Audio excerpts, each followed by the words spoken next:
Good morning friends, welcome to short and smart learning. आज की dictation 80 शब्द प्रति मिनट डिक्टेशन, जो कि आपके एसएससी आरआरबी जैसे सभी प्रकार के स्किल एग्जाम की दृष्टि से अति महत्वपूर्ण है।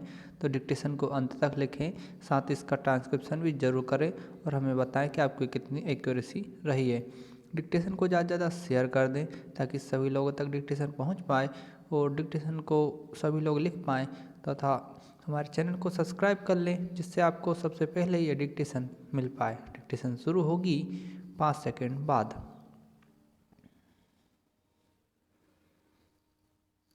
स्टार्ट।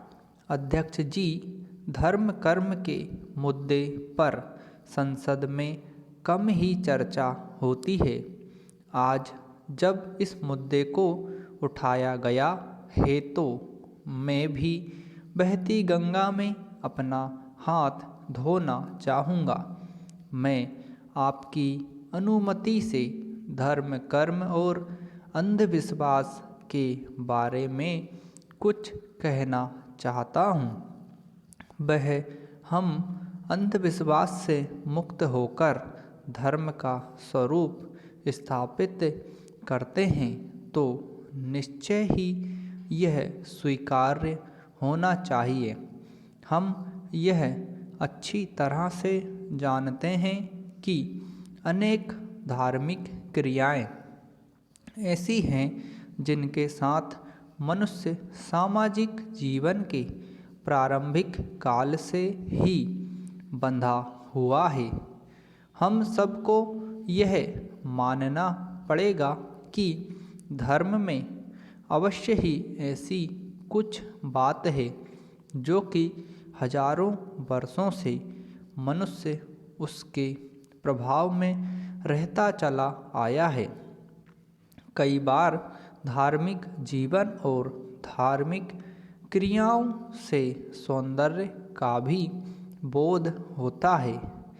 धर्म स्वयं सौंदर्य का एक रूप है, क्योंकि पवित्रता, उपासना और ध्यान साधना द्वारा सौंदर्य की ही अभिव्यक्ति होती है। धार्मिक परंपराओं में प्रकृति के विभिन्न तत्वों की उपासना का विधान रहा है। पृथ्वी, सूर्य, चंद्रमा, आकाश आदि तत्व सभी सौंदर्य के प्रतीक हैं। धार्मिक रीति रिवाज, उत्सव व त्यौहार लोगों की धार्मिक चेतना के साथ उनके सौंदर्य प्रेम के परिचायक हैं। यह तर्क की नहीं, अनुभव की बात है कि मनुष्य सभ्यता की प्रक्रिया में कितना ही आगे निकल जाए, लेकिन वह धर्म के बिना नहीं जी सकता। इसका कारण यह है कि मनुष्य के धार्मिक विश्वास के पीछे एक सत्य है जिसे प्राप्त करने के लिए वह प्रयत्नशील रहता है।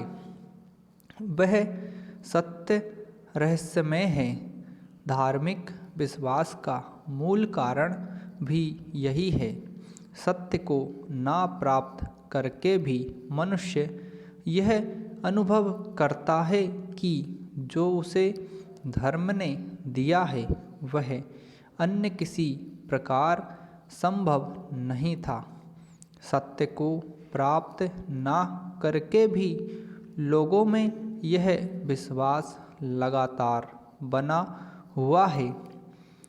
हमें यह स्वीकार करना ही होगा कि धर्म और धार्मिकता का जीवन ही परम सत्य को पाने में सक्षम बना सकता है।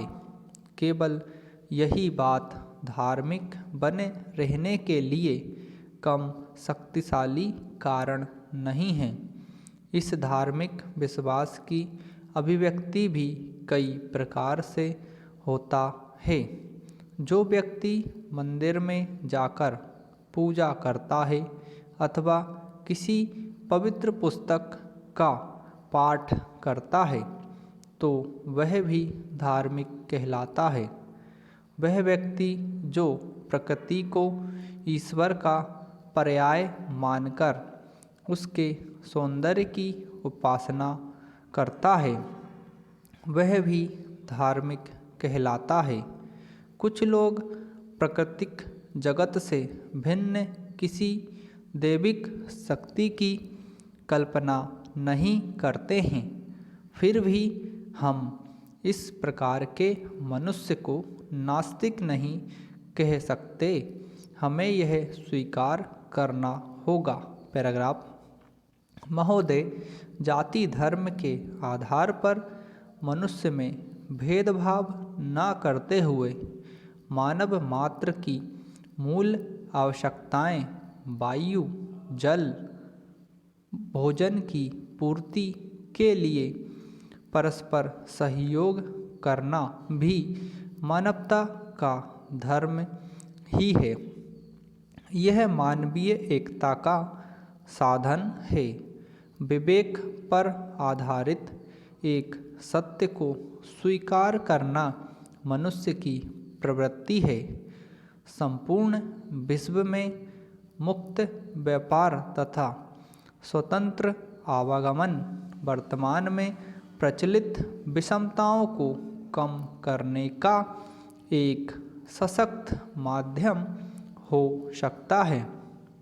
सज्जन लोगों की निष्क्रियता से दुष्टता का जन्म होता है, अतः बुद्धिजीवियों से विशेष अपेक्षा है कि वे अपने सद्विचारों के क्रियान्वयन का स्वयं ही प्रयास करें। पर्यावरण और संस्कृति धरोहर के संरक्षण के साथ साथ यह भी सुनिश्चित किया जाना चाहिए कि सभी पृथ्वीवासी मनुष्यों की मूल आवश्यकताओं की पूर्ति हो। पैराग्राफ। महोदय, लगभग 700 वर्ष पूर्व जब खुसरो ने अपनी दो पंक्तियों की छोटी छोटी रचनाओं में जिस भाषा को जन्म दिया था, उन्होंने इस बात की शायद ही कल्पना की होगी कि यही भाषा एक दिन हिंदी के नाम से विख्यात होकर भारत की सबसे बड़ी भाषा के रूप में स्थापित होगी। उन्होंने यह भी नहीं सोचा होगा कि विश्व की लगभग 3000 भाषाओं में यह विश्व की तीसरी सबसे बड़ी भाषा के रूप में उभरेगी। उनकी इस बौद्धिकता को क्या हम धर्म की संज्ञा नहीं दे सकते हैं? यदि समाज सेवा को धर्म नहीं कहा जा सकता, तो फिर धर्म के जितने भी रूप हैं, उन सबको फिर से परिभाषित करने की ज़रूरत है। दार्शनिक, वैज्ञानिक, साहित्यकार कोई भी नई खोज, नई कृति समाज को देते हैं तो उसे भी धर्म का पालन ही समझा जाना चाहिए। यही तो भविष्य की पूंजी है और समाज को दिया जाने वाला वरदान है। मेरा ऐसा मानना है कि कालांतर में धीरे धीरे मनुष्य स्वार्थी होता गया है और अपनी हर उपलब्धि को अपने लाभ तक सीमित कर लिया। कुछ दशक में ही पूरा विश्व अपने स्वार्थ की पूर्ति को ही अपना धर्म मानने लगा। पैराग्राफ। अध्यक्ष जी, मैं आपकी ओर से किए जाने वाले इशारों को भली भांति समझ रहा हूँ। मुझे यह भी ज्ञात है कि